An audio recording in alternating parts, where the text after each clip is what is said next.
A, B and C are three parallel conductor of equal length and carry current I and 2I. Okay, तर या ठिकाणी पहिल्या ह्याच्यातून I चालला, दुसऱ्या ह्याच्यातून आय, तिसऱ्या ह्याच्यातून 2I respectively as shown in figure. Distance A B and B C is same as D. तर या दोघांमधलं डिस्टन्स डी डी इतकं आहे. If F1 is the force exerted by B on A and F2 is the force exerted by C on A, then हा question 2023ला आलेला होता. याचा ए ऑप्शन आहे F1 is equal to F2, B option आहे F1 is equal to minus F2, C option आहे F1 is equal to 2F2 आणि last D option आहे F1 is equal to 1/2 F2. तर या चार ऑप्शनपैकी या क्वेश्चनचं करेक्ट आन्सर काय असलं पाहिजे, तर आपण याला सॉल्व करूया आणि मग डिसाईड करूया. ओके, तर या ठिकाणी आपल्याला तीन वायर दिलेले आहे, ए बी आणि सी. मग आपण दोन दोन याच्यातलं काय करू, तर फोर्स फाईन करू, फोर्स पर युनिट लेंथ किती असणार ते. ठीक आहे, मग या ठिकाणी टायटल टाकतोय the force exerted by B on A is given by. तर बी पासून ए वरती किती फोर्स आहे, F1 इतका आहे. ठीक आहे, मग तो F1 या ठिकाणी आपण राईट करू. ॲज याच्यातला करंट जो आहे तो कसा आहे, दोन्ही सेम डायरेक्शनला. करंट जर सेम डायरेक्शनला फ्लो होत असेल तर त्या ठिकाणी असतं फोर्स ऑफ अट्रॅक्शन असतं. ठीक आहे, मग या ठिकाणी आपण लिहिणार आहे as current flow in same direction in the conductor, straight conductor म्हटलं तरी चालेल, A and B, therefore there is force of attraction. तर त्या ठिकाणी काय असेल, तर फोर्स ऑफ अट्रॅक्शन असेल. माझं फोर्स ऑफ अट्रॅक्शन आहे त्याचा formula μ0 I1 I2 μ0 I1 I2 divided by 2π, त्या दोघांमधलं डिस्टन्स d इंटू एल पण घ्यायचं आपल्याला, त्याची लेंथ असेल. ठीक आहे,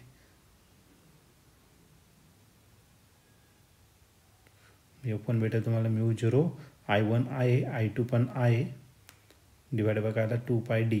आपण पर युनिट लेंथ घेऊ, फोर्स पर युनिट लेंथ घेऊन टाकू. हा F1 म्हणजे F आपण एल येतो, मग μ0 I² झाला डिवायडेड बाय 2πd. हा झाला तुमचा फॉर्म्युला. याला आपण काय करू, इक्वेशन 1 कन्सिडर करू. सिमिलरली आता फोर्स घ्यायचा आपल्याला कोणावरती, ए आणि सी वरती घ्यायचा आहे, बरोबर ना. The force exerted by C on A. मग या ठिकाणी आपण लिहू the force exerted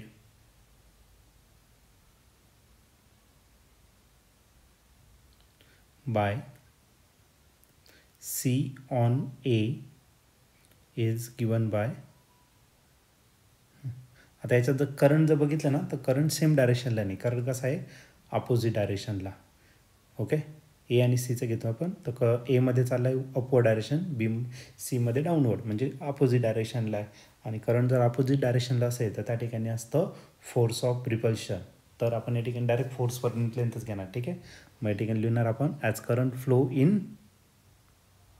is flowing in opposite direction, therefore there is force of repulsion. तर त्या ठिकाणी काय असेल, फोर्स ऑफ रिपल्शन. पण आपण घेताना फोर्स पर युनिट लेंथ घेणार. ठीक आहे, आणि तो किती तर F2 इतका दिलेला आहे. Okay, force of repulsion which is given by F2 force per unit length. μ0 आता I1 आहे आणि I2 जो आहे तो किती आहे 2 आहे. ते काम करा, त्याला I1 आणि I3 घ्या, डिवाइड बाय त्या दोघांमधले डिस्टन्स डी नसेल. आता बघा, आता इथलं डिस्टन्स डी, ओके, आय आणि 2 आहे, आणि डिस्टन्स किती इथला डी आणि डी म्हणजे 2D आहे. म्हणजे डिस्टन्स फक्त डी नसेल तर तो किती घ्यायचा आपल्याला 2D एवढं डिस्टन्स त्या ठिकाणी आपल्याला घ्यायचं आहे. ओके, मग त्याला D1 घेऊ आणि पुढच्या ह्याच्यात आपण त्याची व्हॅल्यू पुट करू. F2 is equal to μ0 I1 किती आहे आय आणि I3 आहे 2I डिवायडेड बाय 2π. D1 किती आहे तर 2D, बघितला डी आणि हा डी, मग दोघांची ॲडिशन करावं लागेल, तो किती झाला तर 2D. नेक्स्ट केसमधले 2 आणि हा 2 काय होणार कॅन्सल. मग आपला जो F2 आहे फोर्स पर युनिट लेंथ तो भेटेल आपल्याला μ0 I इंटू आय काय आला I square divided by 2πd. हे झालं तुमचं किती नंबरचं इक्वेशन, सेकंड नंबरचं इक्वेशन. ओके, आता हे दोन्ही फोर्सेस जे आहे ते जर बघाल तुम्ही इक्वेशन 1 आणि 2 तर हे दोन्ही कसे सेम आहे. From equation 1 and 2 we can write that we conclude that magnitude is same but direction is different, right? म्हणजे इक्वल आहे पण साईन वेगळं द्यावं लागेल आपल्याला. We conclude that magnitude of two forces is same but direction is opposite. Therefore we can write that F1 is equal to minus F2 आणि याचं आपलं काय असणार final answer F1 is equal to minus F2. आता एक काम करू आपण ऑप्शन चेक करू. तर ऑप्शन जर बघितलं तर ऑप्शन नंबर बी जो आहे तो या ठिकाणी करेक्टली मॅच होतो आहे, म्हणून या क्वेश्चनचं करेक्ट आन्सर ऑप्शन बी असेल. ऑप्शन बी म्हणजेच काय F1 is equal to minus F2.